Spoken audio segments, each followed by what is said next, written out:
रमनजीत जी का सवाल आया है। इनके पास 81 शेयर्स हैं और 680 जो है, माफ़ कीजिएगा, 680 जो है इनके पास शेयर्स हैं और 81 की इनकी बाइंग प्राइस है।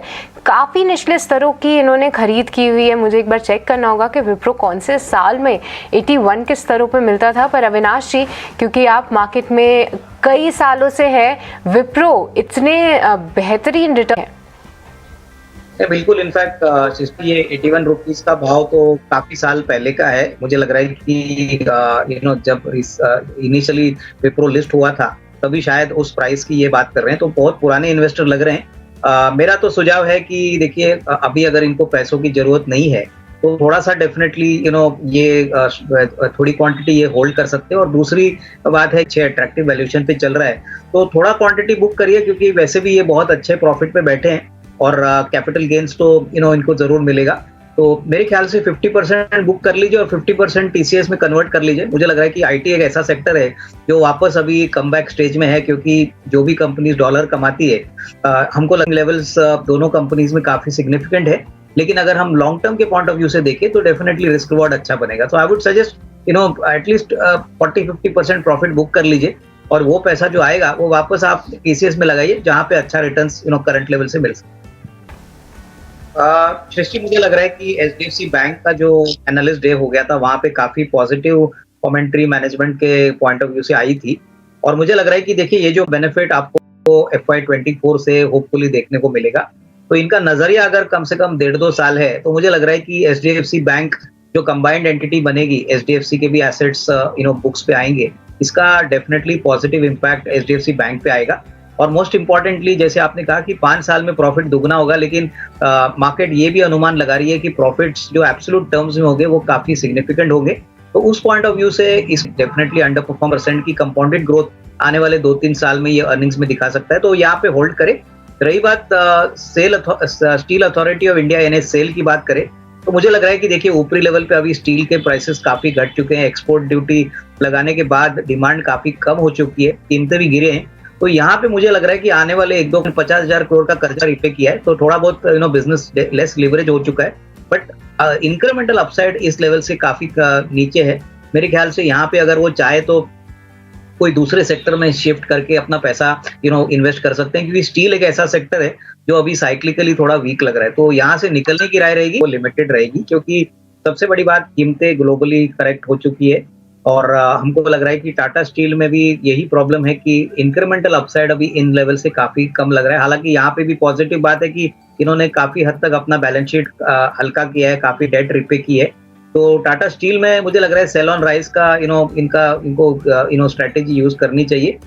मुझे लग रहा है कि इंडिया की बात करें तो ये सही कह रहे हैं कि यहाँ पे डिविडेंड्स अच्छे होते हैं, तो डिविडेंड डील के लिए ये डेफिनेटली स्टॉक यहाँ पे खेल सकते हैं। लेकिन पावर सेक्टर में काफी अच्छे विकल्प है, जहाँ पे मुझे लग रहा है कि पीटीसी के बावजूद या उसके कंपैरिजन में उनको अच्छा पैसा मिल सकता है, जैसे कि टाटा पावर है, उसके बाद IEX है। तो ये स्टॉक्स पे फोकस करिए, क्योंकि मुझे लग रहा है कि सिर्फ डिविडेंड नहीं बट आपको ग्रोथ के ऊपर भी फोकस करना जरूरी है। जब भी आप कोई शेयर लेते हैं तो प्योरली डिविडेंड नहीं बट उसमें ग्रोथ होता है, तो ही स्टॉक में अच्छी तेजी देखने को मिलती है। तो टाटा स्टील में मैं सजेस्ट करूंगा कि एनी राइज आपको निकल जाना चाहिए, और पीटीसी इंडिया अगर ये डिविडेंड के लिए प्ले करना है तो प्ले करिए, बट उसके बाद जो अमाउंट है वो बेसिकली कोई अच्छी पावर जनरेटिंग या पावर डिस्ट्रीब्यूशन कंपनी में इन्वेस्ट कर सकते हैं। उनकी जो कमेंट्री हुई उसमें उन्होंने क्लियरली कहा है कि वो यूएस मार्केट्स में अभी बहुत फोकस करने वाले हैं।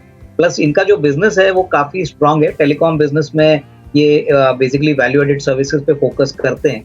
तो मैं निवेशक को यही कहूंगा कि अगर आपका नजरिया 1.5-2 साल है तो आपको घबराने की कोई बात नहीं। शेयर मार्केट है, लेकिन अगर कम से कम 1.5-2 साल का नजरिया है तो इसमें जरूर पैसा बनेगा। मेरे ख्याल से ये बिजनेस ऐसा नहीं है कि रातों रात खत्म हो जाएगा। तो डेफिनेटली आपका कैपिटल भी बचेगा, आपकी प्रॉफिट भी बनेगी, बट टाइम फ्रेम देना जरूरी है, क्योंकि कभी कभी स्टॉक अंडर परफॉर्म करते हैं और इसमें शेयर की काफी बड़ी पिटाई होती है, जैसे कि रूट मोबाइल में हुआ है। तो थोड़ा सा टाइम स्पेंड करिए और इसमें घबराहट बिल्कुल मत करिए। Definitely in the longer term risk reward काफी अट्रैक्टिव लग रहा है।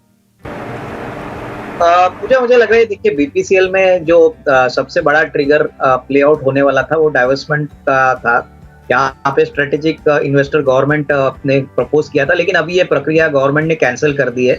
रही बात शॉर्ट टर्म के लिए, तो मुझे लग रहा है कोई बड़ा ट्रिगर नहीं है, लेकिन आज जो स्टॉक में थोड़ी बहुत अपसाइड दिख रही है तो इनके ग्रॉस रिफाइनिंग मार्जिन पे पॉजिटिवली प्ले आउट होगा। स्टॉक के प्रोस्पेक्ट्स की अगर हम बात करें तो यहाँ पे अगले 12-15 महीने में होपफुली अगर क्रूड प्राइस गिरता है तो डेफिनेटली इसमें अच्छी बढ़त बढ़ने की पॉसिबिलिटी रहेगी। और सबसे बड़ा ट्रिगर जो स्ट्रेटेजिक इन्वेस्टर को लेके वो अभी बैक बर्नर पे रखा है, तो अगर इनका नजरिया कम से कम साल 1.5 साल का है तो ही निवेशित रहिए, क्योंकि शॉर्ट टर्म में मुझे नहीं लग रहा है कोई बड़ी अपसाइड आएगी। यहाँ पे फंडामेंटल्स तो ठीक ठाक है, लेकिन जो री रेटिंग नियर टर्म के लिए अभी वापस बैकफुट पे गवर्नमेंट गई है, तो यहाँ पे होल्ड करे। और अगर अच्छा रिस्क रिवॉर्ड चाहिए तो कम से कम साल 1.5 साल का टाइम फ्रेम रखना बहुत जरूरी है, कि 350-400 रुपए से ये स्टॉक बहुत निचले लेवल से भाग चुका था, और अभी जिस प्राइस पे इन्होंने एंट्री की है, रिस्क रिवॉर्ड तभी पॉजिटिवली प्ले आउट होगा अगर वो कम से कम यहाँ पे साल 1.5 साल टाइम फ्रेम देना पसंद करेंगे। कंपनी काफी अच्छी है, इनफैक्ट वो प्योरली एक डिजिटल प्लेयर है और काफी बड़े ग्लोबल कंपनी जैसे अमेजोन, नेटफ्लिक्स, गूगल के साथ ये काम करती है। फंडामेंटल्स भी अच्छे हैं, इनफैक्ट ये सारी कंपनीज को ये केटर करते हैं। इनका जो प्रोडक्ट है वो बेसिकली बेरिंग रिंग है, जो एक बड़ा इनपुट होता है पूरे बॉल बेरिंग में, और ये काफी बड़े वेंडर है इन सारी कंपनीज को। और सबसे बड़ी बात, अभी इनको एक बड़ा इलेक्ट्रिक व्हीकल का एक वेंडर का ऑर्डर भी मिला है जो इस साल ये इम्प्लीमेंट करेंगे। और Q4 के अगर हम नतीजे देखें और मैनेजमेंट की कमेंट्री देखें तो बहुत ही स्ट्रॉन्ग नंबर्स रोलेक्स रिंग्स के आ गए। तो मेरा तो मानना है कि अगर ये कम से कम, मेरे ख्याल से इस लेवल से भी काफी अच्छी अपसाइड मिलेगी। स्टॉक थोड़ा रिजल्ट्स के बाद काफी भाग चुका है, तो शायद आज थोड़ी सी मुनाफा वसूली आप देख रहे हो, लेकिन फंडामेंटली बिजनेस बहुत स्ट्रांग है। ऑटो सेक्टर अभी वापस ग्रीन शूट्स दिखा रही है और इसका फायदा इस कंपनी को जरूर मिलेगा, क्योंकि बेरिंग कंपनीज का भी आउटलुक है वो डिपेंड करता है कि ऑटो सेक्टर कैसे परफॉर्म कर रहे हैं। तो नेट यहाँ पे होल्ड करिए। कर रहा है इस वक्त, इनफैक्ट दिन की ऊंचाई पर ONGC का स्टॉक ट्रेड कर रहा है। अविनाश, ONGC में क्या करें? 180 पे उन्होंने लिया हुआ था, हल्का नुकसान है, करीब 30 रुपये प्रति शेयर का नुकसान इस पर देखना पड़ रहा है। टाइम फ्रेम तो इन्होंने मेंशन नहीं किया, लेकिन क्या करना चाहिए ONGC में इन्हें?